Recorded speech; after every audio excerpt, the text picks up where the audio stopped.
one thing he put in Louisville, Kentucky, somebody found a toilet paper holder for the bathroom, which had a music box in the base.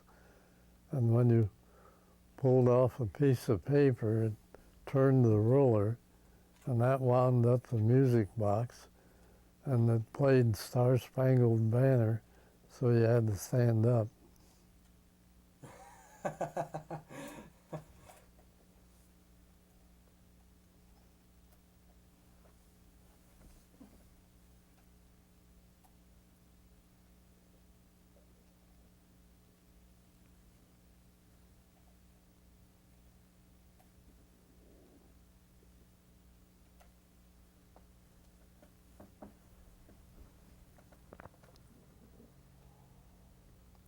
What's Jim going after?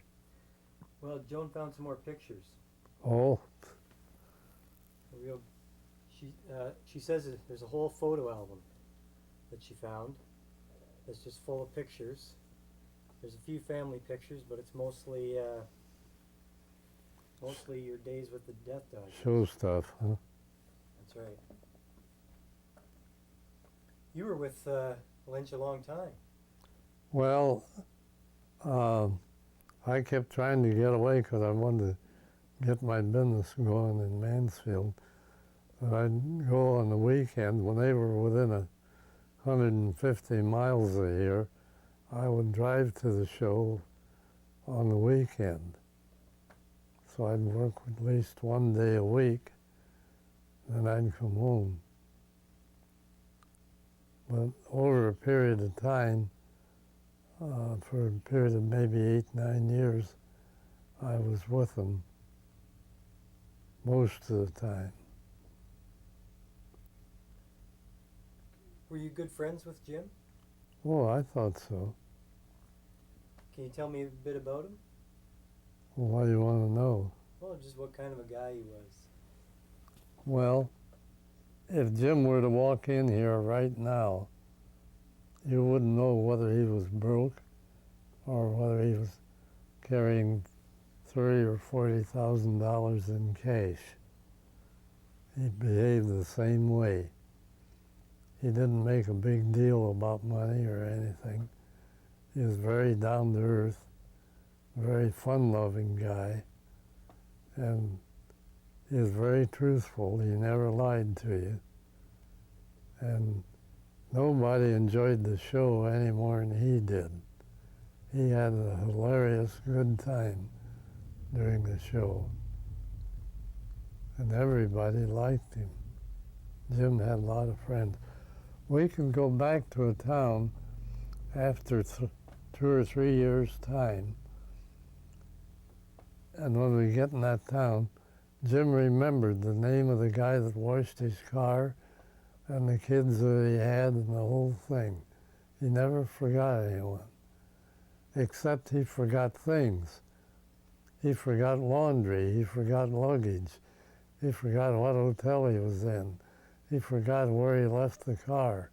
We lost one brand new car in Cincinnati because Jim never could remember what he did with it. He called the police, told one of the guys to call the police, and this guy wasn't too swift. He says, "We think we might have left it on Reading Road. Will you check and see if it's there?" Well, that cop went out, and if it was there, he probably took it home with him. Come back and said, no, he didn't find it, and that was the end of it. Car only had a couple 100 miles on it. So he was pretty likable? Oh, very likable. Very likable. How did he treat everyone in the show? I think he treated them fine. I think everybody thought so. He was fair with everyone. Very understanding. How he got started with that horse car, as he called it, he was selling cars for a dealer in Texarkana. And Plymouth came up with that, what they referred to as automatic clutch, which simply was a vacuum cylinder attached to the clutch pedal. And he was in the showroom showing a car to a customer, and Plymouth, as you remember, mounted the motor on rubber suspension mounted at the center of gravity points of the engine. Well, that permitted the engine to rock without shaking the car. It was right on its center of gravity. A side benefit to mechanics was if the car was in a wreck, you bent the frame, the engine would stay in line with the drivetrain. You could still drive the car without hurting it until you had time to fix it. So anyway, everyone noticed how that engine would bounce when you accelerated it from idle.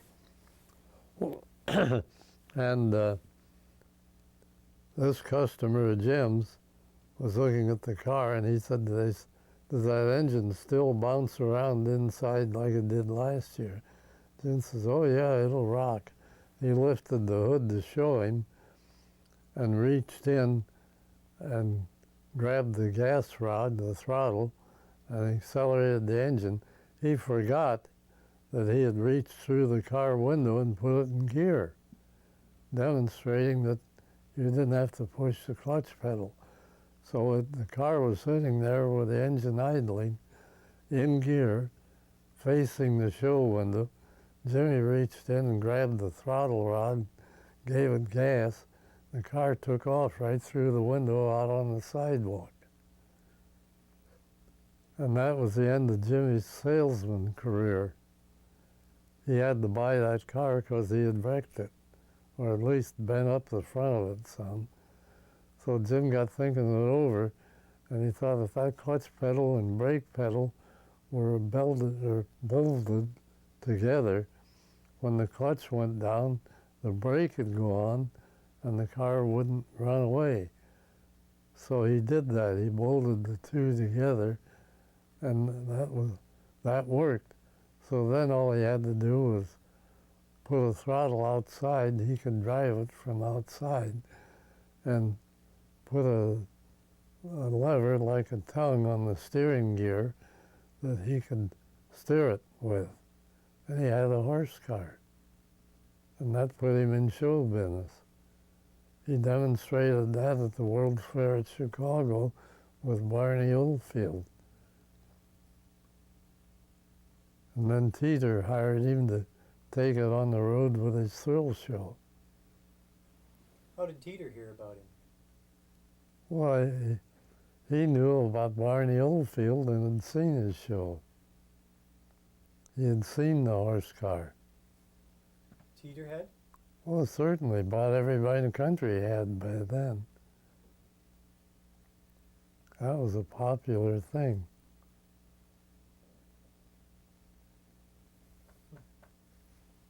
Did he always use that in his show?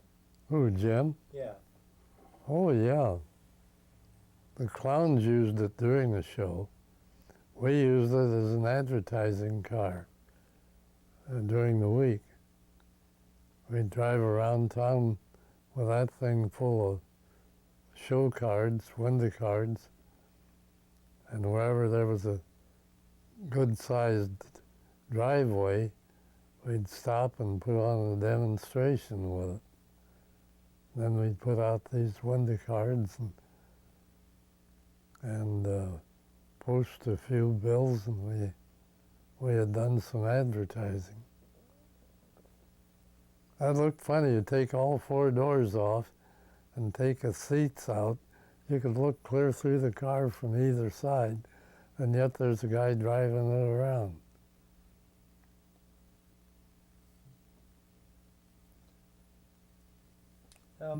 What was the clown's name again? Well, the clown from Mansfield operated under the name of JoJo, and the one clown we had from Ringling Brothers was Mickey, and the other one was Abe. What was JoJo's real name? Jack Robinson. He was not only a clown, he was also the sign painter and a good artist. There's a picture here, Cincinnati, 1935. It says start of race between Jimmy Lynch and JoJo. Oh yeah, that was a clown act. What was the race? Oh, they just raced down the track. And who would usually win? Well, of course, JoJo.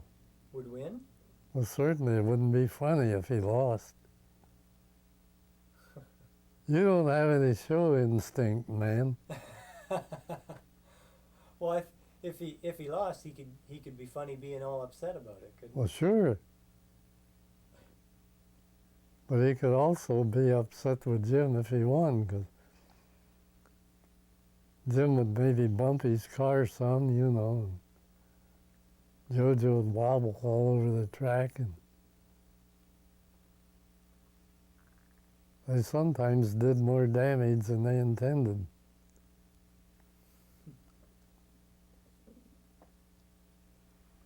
But when JoJo got the checkered flag, that really was funny to the crowd.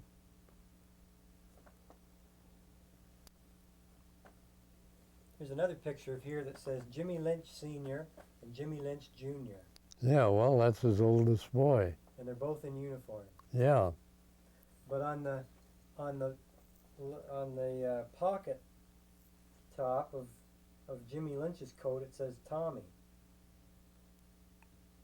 Well, he was wearing someone else's coat. Oh, I see. He probably had Tom Seaman's jacket on.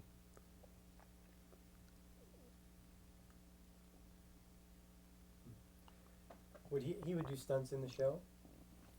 Yeah, he drove.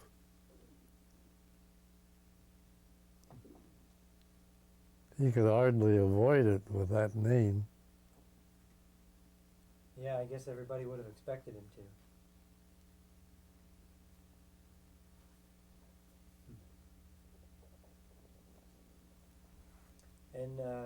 And Jimmy's brother, Ross. He had the horse car. oh yeah,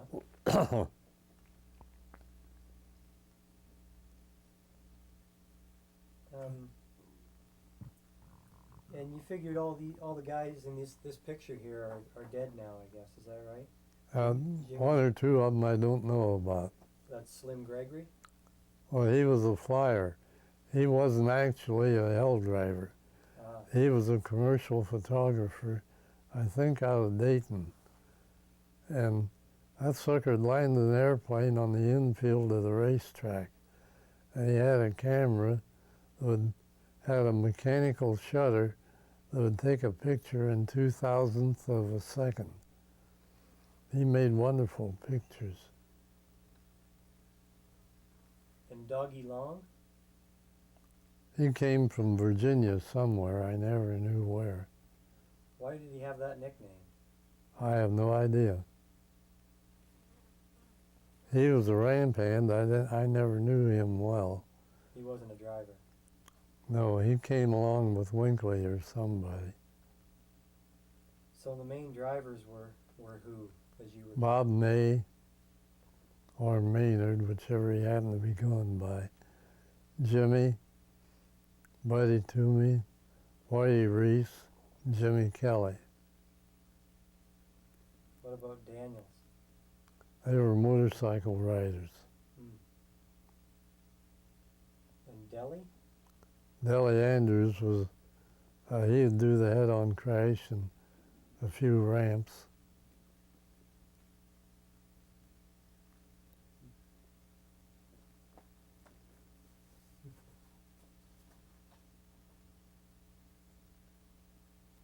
But they were all mechanics in Lynch's show. They could all work on cars. Did Jimmy ever do a rollover with Teeter? He never put on a thrill show with Teeter. All Jim ever did with Teeter was a horse car. So once he left and struck out on his own, He didn't even consider himself a daredevil driver. We had a guy from Ashland hired to roll a car over. Jimmy, I think his name was Jimmy Call or Jimmy McCall, something like that. He did a couple of shows and then he didn't show up for one show, and so Lynch drove it